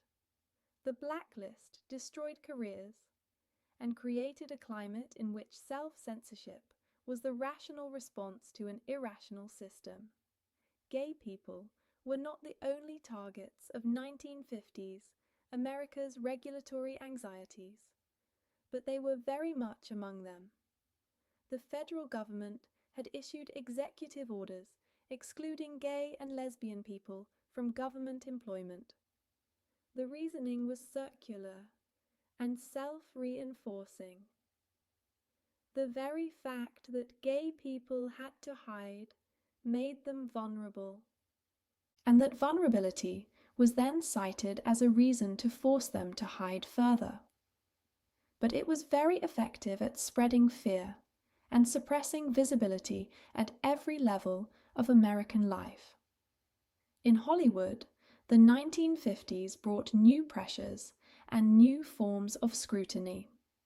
Scandal publications were at the height of their influence in this decade, trafficking in exactly the kind of revelatory gossip that studios and their publicity departments worked desperately to prevent. And yet, the decade also brought signs of change. The 1950s saw the beginnings of an organized movement in the United States. Early civil rights organizations for gay and lesbian people. Small and cautious but real, representing the first stirrings of organized advocacy. The world was not static. Beneath the enforced conformity, things were moving. International films, particularly films from Europe, where the code did not apply, were beginning to reach American audiences and to offer very different representations of human experience. Films that dealt with sexuality and psychology and the complexity of human desire in ways that American censorship had made impossible were attracting sophisticated audiences and critical attention. The comparison with what American films were permitted to do was becoming increasingly unflattering to the domestic product. The 1960s were a decade of significant pressure on the code from multiple directions at once. International films were arriving from Europe with increasing frequency and finding American audiences who were hungry for storytelling that didn't fit the approved template. The Supreme Court's extension of First Amendment protections to films undermined the legal basis for the kind of prior restraint the Production Code Administration exercised. Television had changed the landscape of entertainment in ways that complicated the studio's ability to simply restrict what was available to audiences. Individual films tested the code's limits with increasing boldness. Some succeeded in receiving approval for content that would have been unthinkable a decade earlier. Others were made and released without seeking the Production Code Administration's seal, accepting the market restrictions that came with that choice in exchange for the freedom to tell stories on their own terms. The culture of the 1960s was changing rapidly around the film industry, and the industry was changing in response. The audience that had accepted the world of the code as a natural representation of reality was being replaced, at least in part, by an audience that had grown up with television and with the social upheavals of the decade, and that brought very different expectations to the movie theatre. The question was no longer whether Hollywood was going to have to change, but when and how. The Motion Picture Association of America formally replaced the Production Code with its rating system in 1968. The rating system, which divided films into categories by intended audience rather than imposing content restrictions across all films, was a fundamentally different approach. Under the rating system, adult films could contain adult content. What was required was that the content be labeled, not that it be prohibited. The censorship regime that had governed Hollywood for nearly 4 decades came, formally, to an end. The world into which the rating system was introduced was very different from the world in which the code had been created. The 1960s had brought enormous social change. The civil rights movement, the women's rights movement, the counterculture, the sexual revolution, the beginnings of the gay liberation movement that would burst into public consciousness at the end of the decade. The rigid certainties that had made the code seem natural and necessary to its creators had been substantially loosened for queer people in Hollywood and in American life more broadly. The late 1960s brought both the formal end of the code's prohibition on their representation and the beginning of something that was still some distance in the future. The possibility of representation that was genuinely positive, genuinely human, genuinely recognizing of the full range of queer experience. The end of the code removed a formal barrier while leaving in place the accumulated habits and assumptions of decades. The industry that had trained itself to make queer people invisible did not immediately learn to make them visible in ways that were honest and dignified. The work of changing those habits would take many more years, and it is in some ways still ongoing. But the formal apparatus of prohibition was gone, and that mattered. It is worth pausing on what ending actually meant when the code was replaced by the rating system in 1968. The rating system was designed to tell audiences what kind of content a film contained, rather than to prohibit certain content from existing at all. It was a shift from censorship to classification, from prohibition to disclosure. The change was real and significant. Films could now be made that contained what the code had forbidden, as long as they received the appropriate rating and were distributed to appropriate audiences.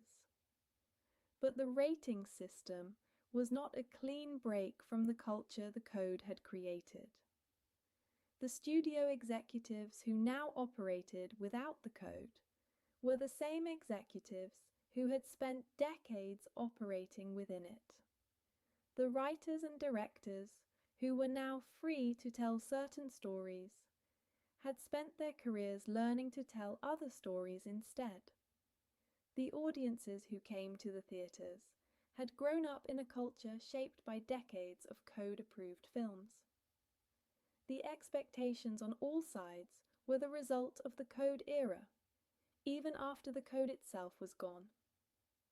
And the habit of thinking about queer characters in particular ways, as villains, as tragic figures, as sources of comic relief, as people whose lives must end badly as punishment for what they are. This habit did not immediately change with the legal framework that had reinforced it.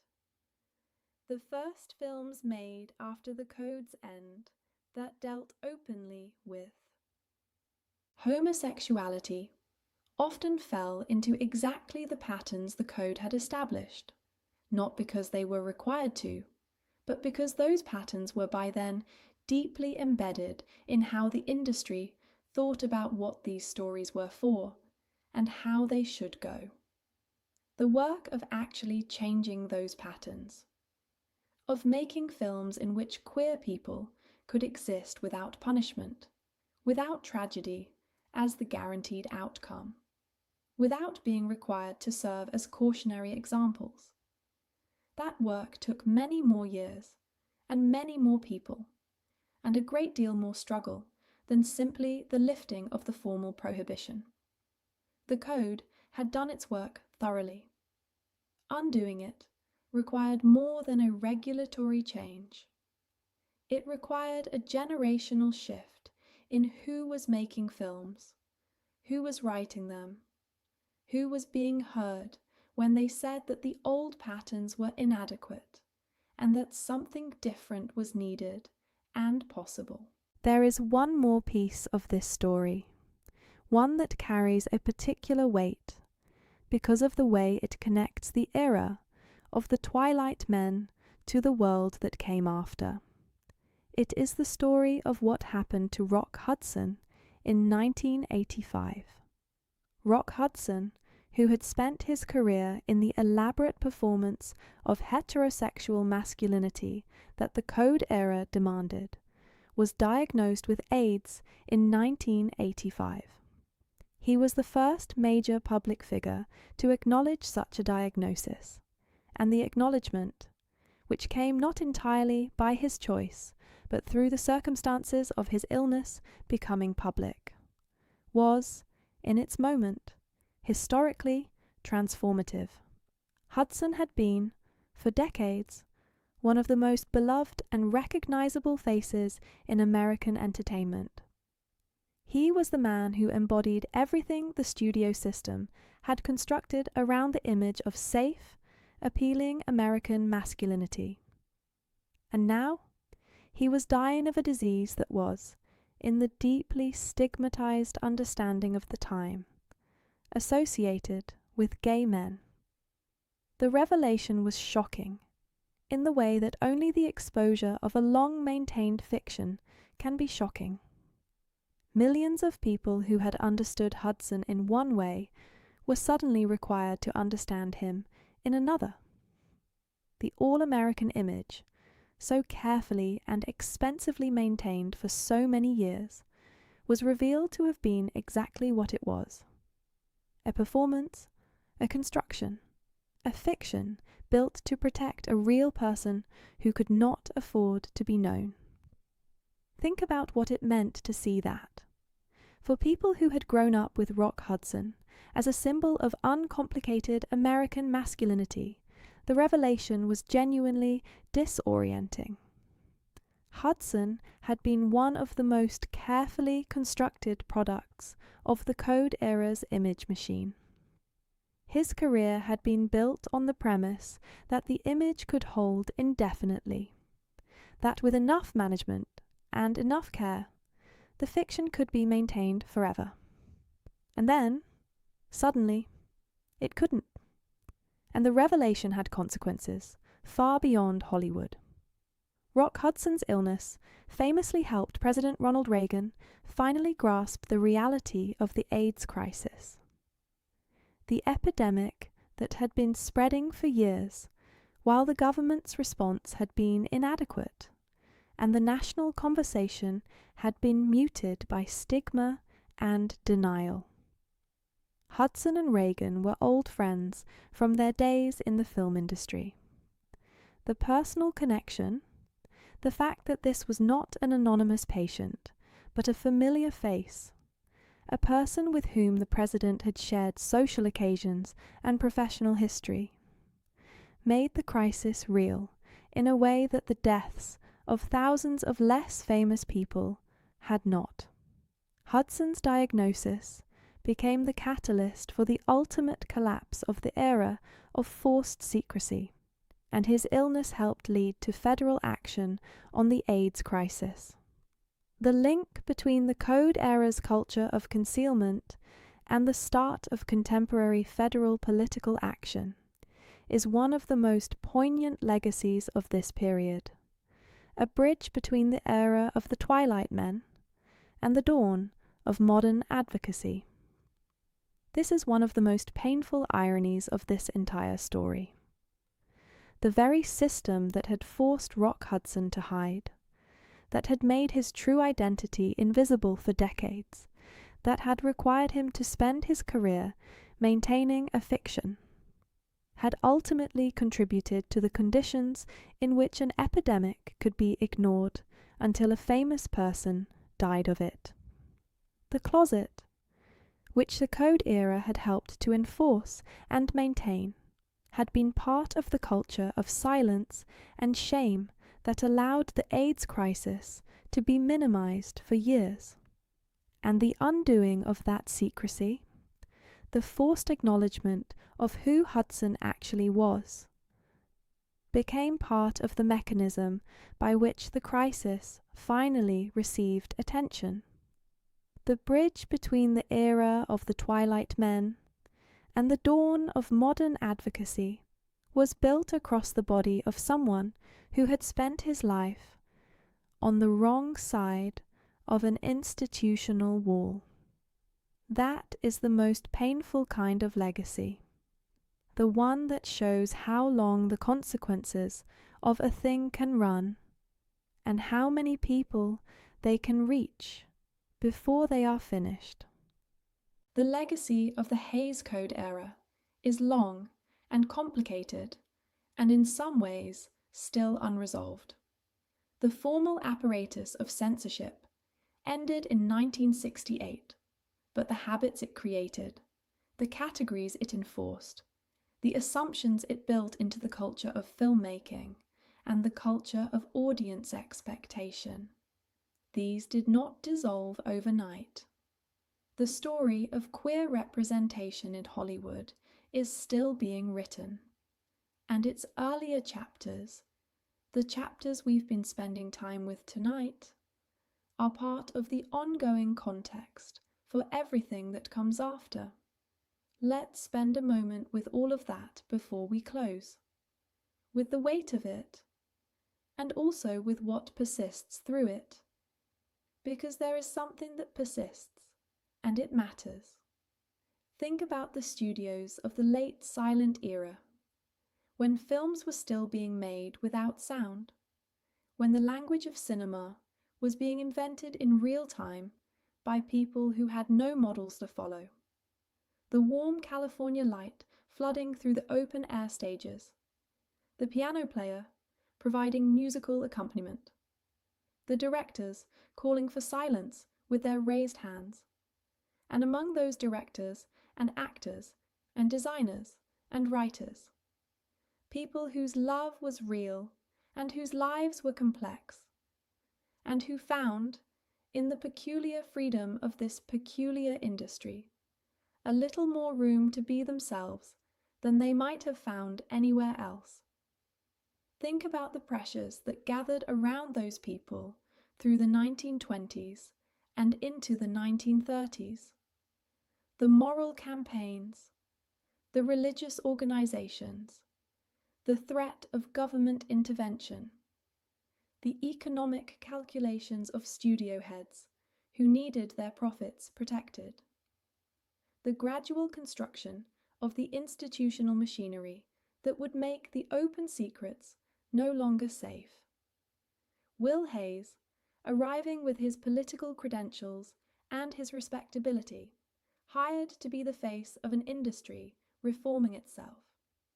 Joseph Breen, reading the scripts and marking what could not remain. Think about William Haynes in 1933, standing before that ultimatum. The choice he was given.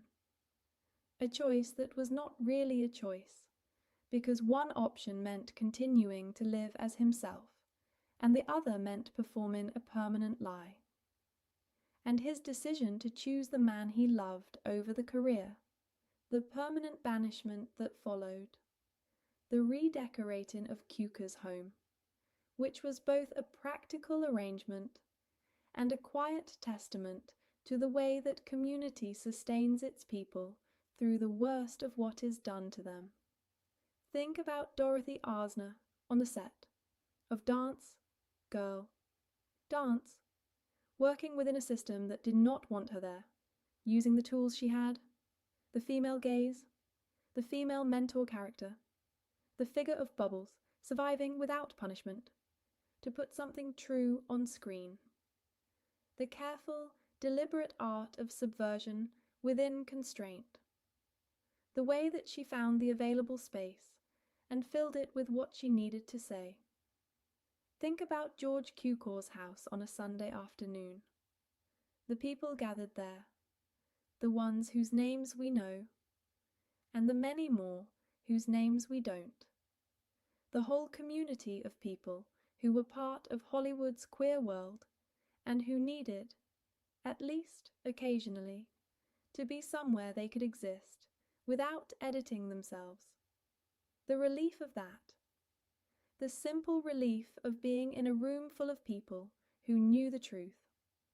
Think about what those Sunday afternoons meant in the context of the rest of the week. The rest of the week was the code. The rest of the week was the script notes and the publicity photographs and the studio-approved interviews and the lavender marriages and the constant management of the public self.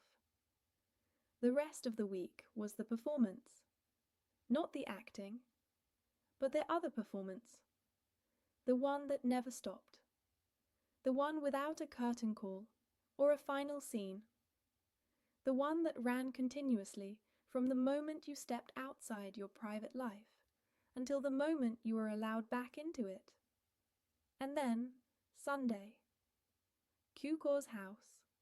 The afternoon light through the California windows. The conversation that did not require editing. The laughter that did not have to be calibrated.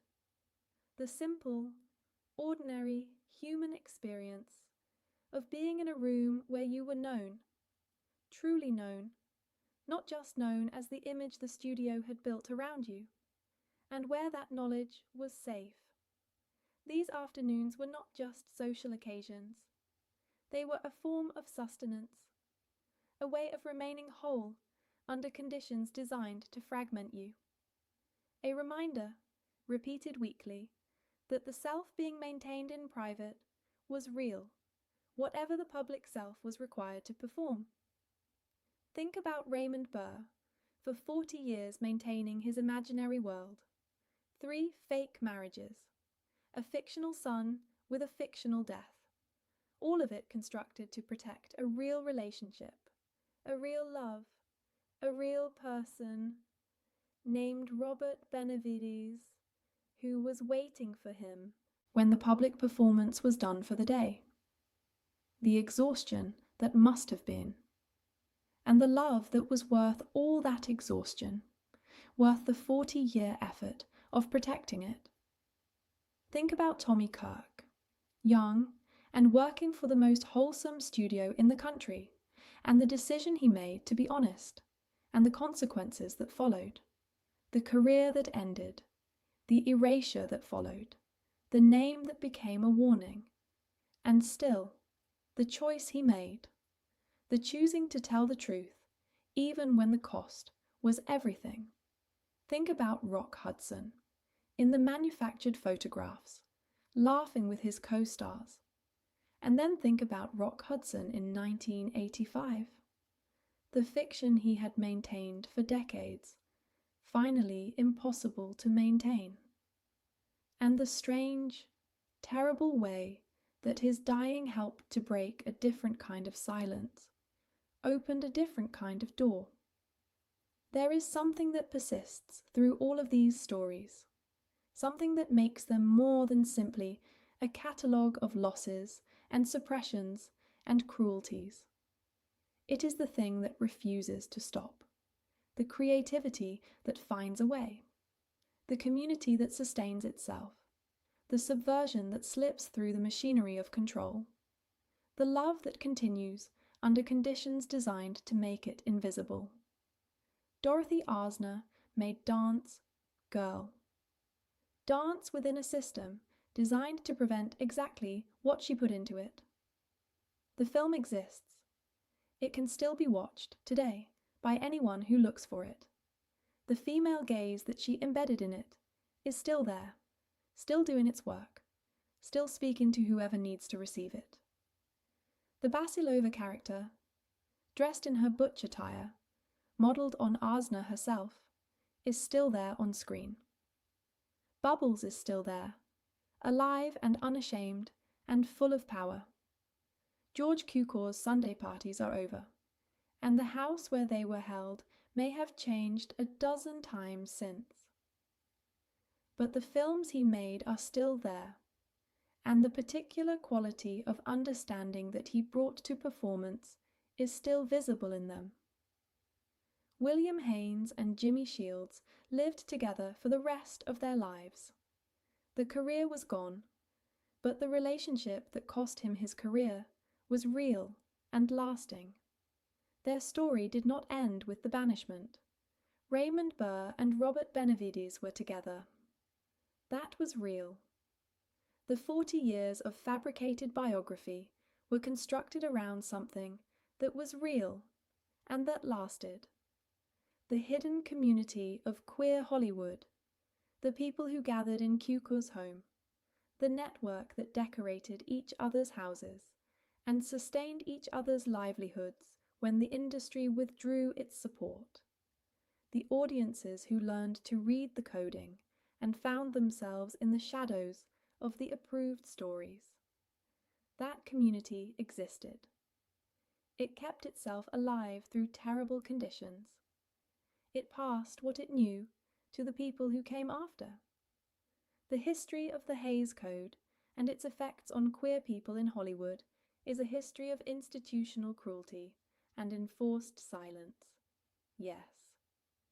But it is also a history of extraordinary tenacity, of the people who found ways to be there even when they were told they weren't allowed, of the art that happened in the narrow spaces between what was permitted and what needed to be said, of the love that continued under conditions designed to make it invisible, of the community that held itself together in the shadows and left its mark on the films and the culture and the history of the world.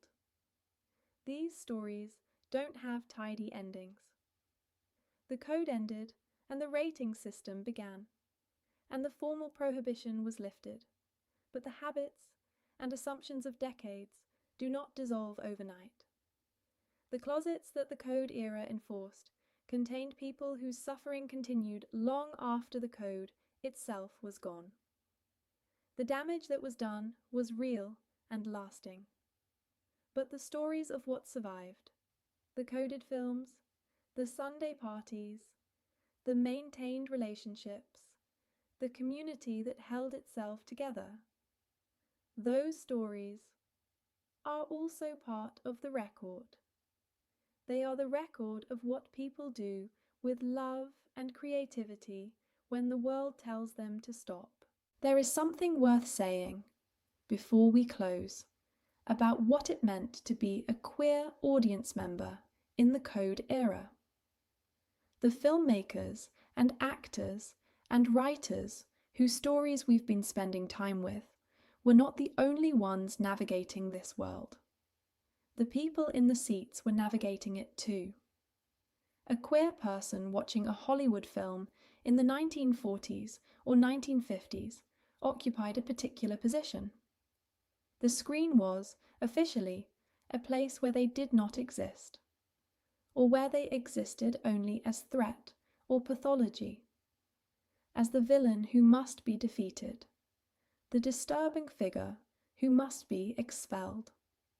The approved films told stories about people who were not them, for audiences that were not supposed to include them, within a vocabulary of desire and identity that had been deliberately constructed to exclude their experience. And yet they sat in those seats. They watched those films, and many of them, with the particular attentiveness that comes from knowing how to read between the lines, found things in those films that the Production Code Administration had not approved and did not know were there. They found Basilova in her tailored suit. They found the particular quality of George Cukor's direction, the way he photographed his actors, the specific attention he paid to the emotional truth of scenes. They found the sissy characters, who were supposedly figures of ridicule, but who were also, for someone who recognized themselves in the performance, figures of recognition. They found the friendships between women that were described as friendships, but that had a different quality to them, a different emotional temperature. They found the male relationships that the films described as camaraderie, but that shimmered with something else. This reading, this practice of finding in the approved text what the approved text did not officially contain, was a skill, and it was taught and learned within communities, the same whisper networks that directed people to bars and bookstores and gathering places also transmitted the knowledge of which films were worth watching and why, which directors understood something, which actors were bringing their real selves to a performance that officially required something else, entirely. The code era created, inadvertently, a very sophisticated culture of queer reading. The very strictness of the prohibition required a more careful and more creative form of attention from the people the prohibition was designed to exclude. The meaning that could not be put directly on screen had to be found in the spaces around it, and finding it required exactly the kind of close, attentive, imaginative engagement that the most devoted film audiences have always practiced. Tonight, if you drift into sleep, maybe let yourself imagine the golden light of a California afternoon falling through the window of a house somewhere in the hills above Hollywood. Imagine a room full of people who have found their way to each other, who know what they know about each other, who have gathered in this room because here, at least, the performance can rest for a few hours. Imagine the ease of a Sunday afternoon, the conversation that doesn't require careful editing, the laughter that doesn't need to be held back. Imagine the people in that room going back, eventually, to the work, back to the studios, and the sets, and the careful management of the public self, but carrying with them, through all of that, the knowledge that the room exists, that the community is real, that the love is real, that the hidden thing is more permanent than the hiding. Let those images settle, let them drift, and slow and soften. The light is going gold outside the window of that imagined California house. The afternoon is winding down. The week ahead will be what it will be. But for now, for this small quiet space of time, there is rest. Good night.